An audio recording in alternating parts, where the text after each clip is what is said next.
No dia 21 de novembro de 1840, desembarcou na cidade do Rio de Janeiro o médico homeopata Benoît Mur.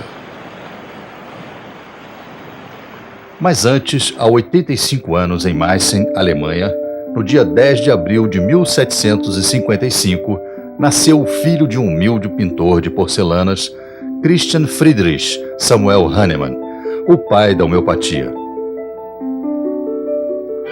Com forte determinação, Hahnemann foi contra a vontade do seu pai, que o queria nos negócios da família, e conseguiu uma bolsa de estudos para aprender a profissão que escolhera, a medicina. Hahnemann, que era um estudante de gênio inquieto, com um grande senso de observação e inteligência privilegiada, logo começou a mostrar seu descontentamento com a medicina da época na própria escola em Leipzig. Ele não aceitava as determinações e ensinamentos de uma medicina desumana, antiquada e calcada em preconceitos e nas práticas vigentes. Uma medicina ineficiente e que cada vez mais desiludia este médico idealista e inconformista. Passou uma temporada em Dresden, onde, de 1784 a 1789, trabalhou como médico legista, tradutor literário e aprofundou-se no estudo da alquimia.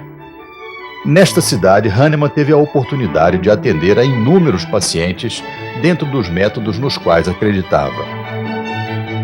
O paciente que se apresentasse a Hahnemann acabava também por lhe entregar o coração. Hahnemann perguntava sobre a profissão, as condições de moradia, os vícios e as virtudes, os hábitos e o temperamento, buscando sempre um mistério que levara aquele corpo ao desequilíbrio. E pouco a pouco ia descobrindo as causas da doença. Quem conhece o clima doméstico de cada um e os meios que emprega para socorrê-lo, pode com bastante clareza predizer que nesta casa nenhum deles morrerá, e naquela, todos. Como Hahnemann não confiava na medicina da época, nem tampouco em suas receitas, e também não conhecia nenhuma melhor, seguia seu instinto médico, procurando limpar a desconsolada atmosfera da desesperança que levava o doente a toda espécie de estado patológico. Chegava ao cômodo abafado, abria a janela, deixava entrar o ar, punha para fora as inúmeras almofadas e lençóis, limpava o chão, despejava água fresca nas jarras e os doentes sentiam novamente aquela vontade de viver. Porém, foram tempos difíceis para Hahnemann e sua família. A miséria constantemente rondava sua porta. O espírito deste médico tradutor não se acalmava, e com a mulher Henriette e seus 3 filhos, partiu novamente para Leipzig.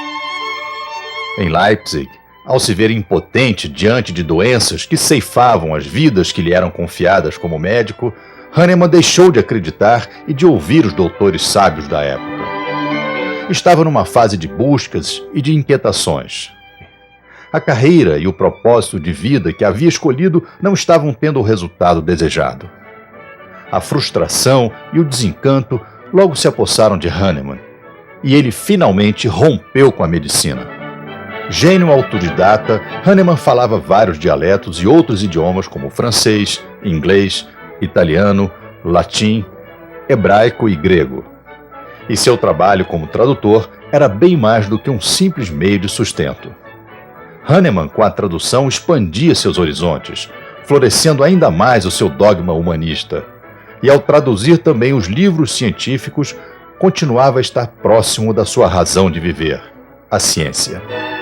E no ano de 1790, em meio às suas traduções, Hahnemann tomou contato com o livro Matéria Médica do conceituado médico escocês Dr. Cullen, que descrevia um tratamento de malária feito à base de quina, em que obteve muito sucesso. Para Hahnemann, era o que faltava. Sua mente ágil e aberta logo associou este tratamento com o princípio da similitude de Hipócrates de tratar o mal com o mal, o semelhante com o semelhante. Pois observou que a intoxicação pela quina provocara os mesmos sintomas que a malária. Imediatamente usou de seu espírito científico e experimentou em si mesmo a substância e sentiu uma enorme ardência no estômago, fraqueza, esgotamento, cefaleia e perda de fluidos vitais. As portas da homeopatia estavam sendo abertas e, a partir deste momento, iniciou uma longa caminhada de experimentos com parentes e amigos, com pessoas sãs e colaboradores. Começou a estabelecer seus princípios básicos de uma nova forma de medicar, a qual chamou de homeopatia. Utilizou com criatividade e obstinada energia o que aprendera. Perante o seu julgamento, somente um critério subsistia. A mais alta e única missão do médico é restabelecer a saúde nos doentes, que é o que se chama curar. E tudo que se aproximasse desse ideal ganhava sua admiração, mesmo que por detrás disto se escondesse um mistério ou uma banalidade. O céu da arte de curar se tornou repentinamente amplo e claro, e da escuridão surgiram os astros que até então ele havia deixado de observar. Hahnemann, nos seus estudos, percebeu que as pessoas tinham muita facilidade em contrair doenças e que, ao contrário, também, quando estavam com boa saúde, todo o organismo funcionava em perfeita harmonia. Que vitalidade era aquela que mantinha tudo em ordem? Que energia fazia tudo funcionar bem? Quem era esse maestro da grande orquestra composta pelo fígado, coração, rins, cérebro? Hahnemann então viu que o desequilíbrio dessa força que mantinha as pessoas em boa saúde causava a doença. E, surpreendentemente, ao mesmo tempo, era o caminho para a cura. Hahnemann, ao descobrir que o desequilíbrio desta energia provocava as doenças e que o restabelecimento deste equilíbrio era fundamental para a cura e para a boa saúde, logo formulou os 4 princípios fundamentais da homeopatia. Aplicou a lei dos semelhantes, indo buscar a base em Hipócrates. Com ela, Hahnemann passou a utilizar em doentes os remédios que causavam os mesmos sintomas da doença. Hahnemann testava seus medicamentos em pessoas em perfeito estado de saúde para não sofrer influência de outras doenças existentes, e descrevia os resultados, conseguindo assim um perfeito retrato de cada medicamento e, obtendo o conjunto de todos, compôs a primeira matéria médica homeopática. Ciente do perigo das plantas tóxicas e venenos, Hahnemann usou doses bem reduzidas, procurando sempre descobrir o efeito curativo destas substâncias. E a utilização de uma só droga por vez permitia a Hahnemann ver com mais clareza os seus efeitos, evitando que estes fossem encobertos pelos efeitos de outras drogas misturadas. Mas faltava ainda um elemento importante para que a sua nova maneira de curar se completasse. Hahnemann notou que o processo que envolvia a saúde, a doença e a cura era dinâmico. Tudo se baseava em movimentos. A vida, para Hahnemann, também era um constante movimento de transformações. Logo, o medicamento a ser aplicado também deveria passar por um movimento de transformação, seguindo a própria dinâmica dos seres vivos. Começou a notar diferentes resultados em pacientes que moravam a uma distância maior do seu consultório. Por que para estas pessoas os remédios surtiam mais efeito e a cura vinha mais rápida? O seu brilhante intelecto logo deduziu que havia um fator a mais que gerava este resultado e que tornava os remédios mais eficientes. Era o tempo maior de movimento pelo qual estas soluções passavam. A partir daí começou a desenvolver o seu processo de dinamização na preparação do medicamento homeopático. Batidas fortes e ritmadas, inúmeras diluições seguidas da solução para despertar a energia contida. Este é um método usado até hoje. Mesmo nos modernos laboratórios homeopáticos, esta prática de dinamização continua atendendo à sua finalidade e confirmando a verdade científica de Hahnemann. Mas, como todo gênio incompreendido e como todo homem à frente do seu tempo, Hahnemann teve que lutar muito para divulgar a sua nova medicina. Sempre com a mulher e seus já 11 filhos, Hahnemann foi um nômade, até ser reconhecido em toda a Europa como um dos grandes gênios da medicina.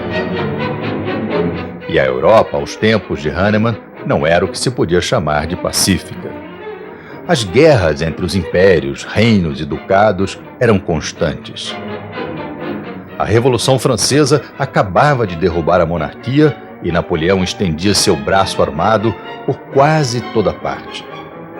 Era a troca do antigo pelo novo, das velhas ideias pelas novidades.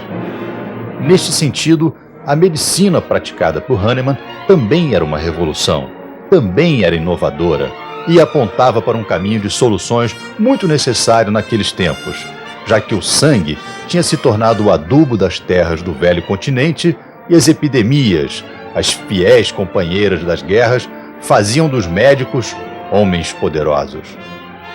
Mas era uma medicina primitiva, tosca. No ano de 1796, Hahnemann publicou um ensaio sobre os novos princípios terapêuticos. Nesta data, a homeopatia nasceu oficialmente para o mundo.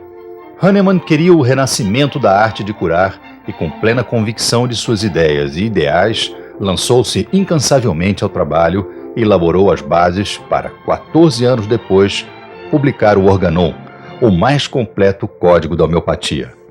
Nas suas várias edições, Hahnemann foi acrescentando mais experiências, mais conclusões e aumentando os meios de se chegar à cura das doenças que tanto afligiam a humanidade naqueles tempos.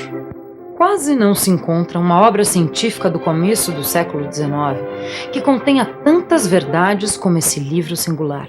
Em suas frases iluminadas e em suas notas, vêm à luz verdades que constantemente começam a se mostrar. Hahnemann foi morar em Paris no ano de 1835 com a sua segunda mulher, Melanie. Uma parisiense curada por ele, que surgiu em sua vida e que fez com que Hahnemann sentisse novamente o gosto de viver e, merecidamente, tivesse em seus últimos anos o reconhecimento de sua genialidade. Paris, naquela época, era de uma efervescência cultural e de novas ideias como jamais se vira antes. Era a capital do mundo e da medicina. As artes, o nascente positivismo, todas as formas de ciência e a ebulição política davam à cidade um dinamismo que resplandecia em todos e correspondia ao merecimento que era devido à genialidade de Hahnemann, além de dar um novo sentido à sua existência. Em Paris, Hahnemann viveu por 7 anos cercado de amigos, admiradores e personalidades, ampliando assim seus seguidores, tendo nesta cidade seu gênio reconhecido até a sua morte, em 2 de julho de 1843, quando cerrou os olhos para a vida, proferindo que tudo devia à providência divina. Brasil, século XIX. Um verdadeiro continente desconhecido. Um grande fornecedor de matéria-prima para a Europa. Mas tudo começou a mudar depois da chegada da família real e da independência do Brasil. Surgiram escolas e instituições, floresceram novos costumes e a ciência, principalmente a medicina, começou a se organizar. Um país com grandes chances e oportunidades de se iniciar alguma coisa nova, de se empreender e viabilizar projetos. E foi na busca do seu sonho que o médico francês Benoît Mur chegou ao Brasil em 1840. Com uma filosofia de vida voltada para o bem-estar e a construção de uma sociedade, Bento Mur, como foi chamado por aqui, veio ao Brasil para fundar uma colônia societária em que famílias de imigrantes pudessem trabalhar e viver de forma comunitária e cooperativa. Com o apoio do governo imperial, Bento Mur seguiu para Santa Catarina e fundou, com 100 famílias francesas, a colônia societária do Saí. E foi na colônia do Saí que Mur criou também o primeiro instituto e escola homeopática do Brasil.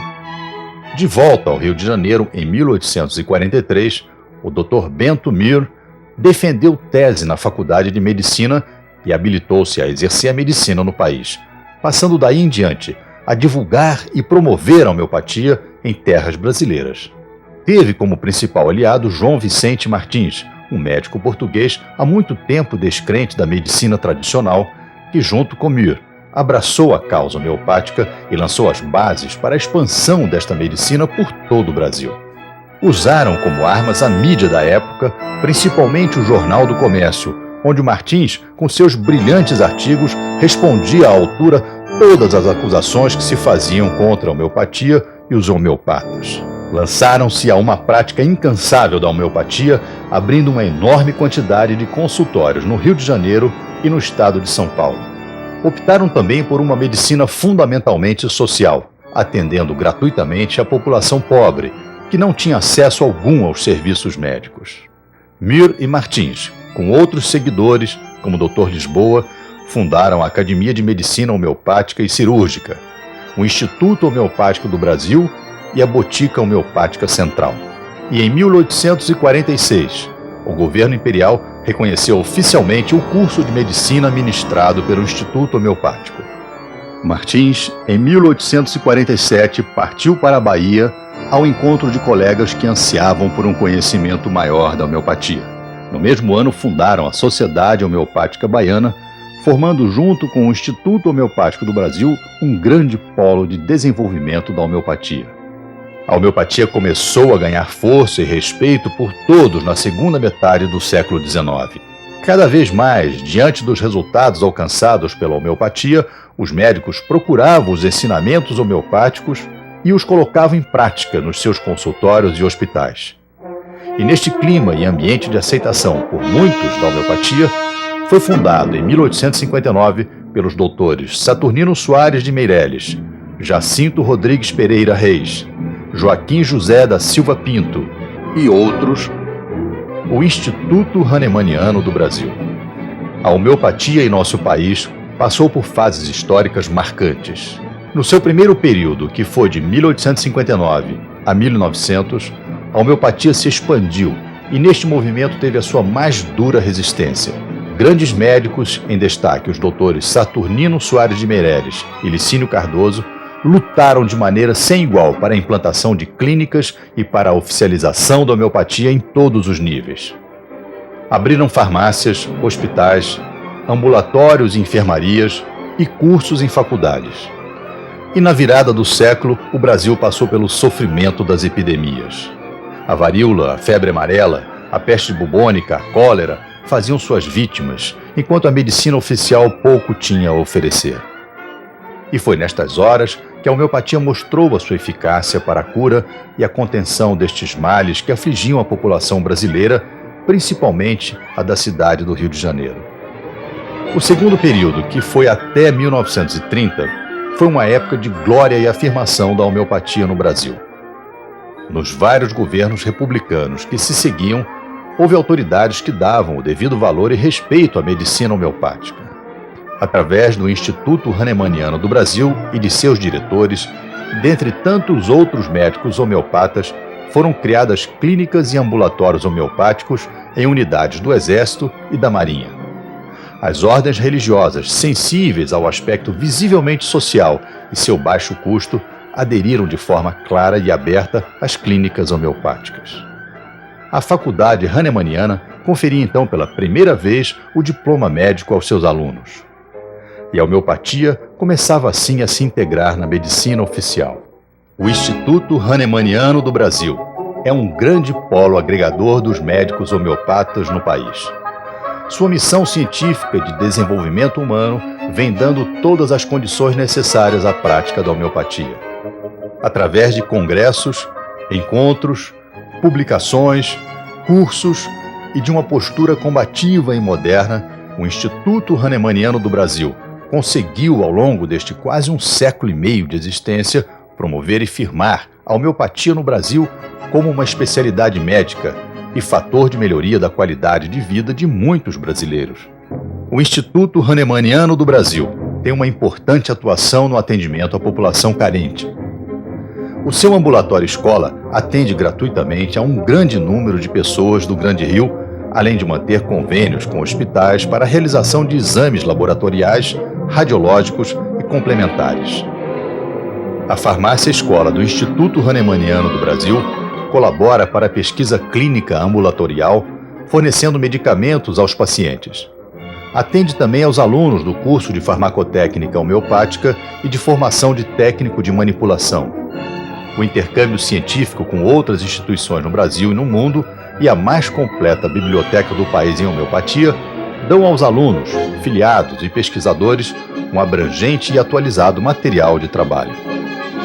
O Instituto Hahnemanniano do Brasil ministra cursos de especialização em homeopatia para médicos, médicos veterinários, odontólogos e farmacêuticos, além de manter convênios com a Universidade do Rio de Janeiro, a Universidade Federal Rural do Rio de Janeiro e outras instituições estaduais e municipais.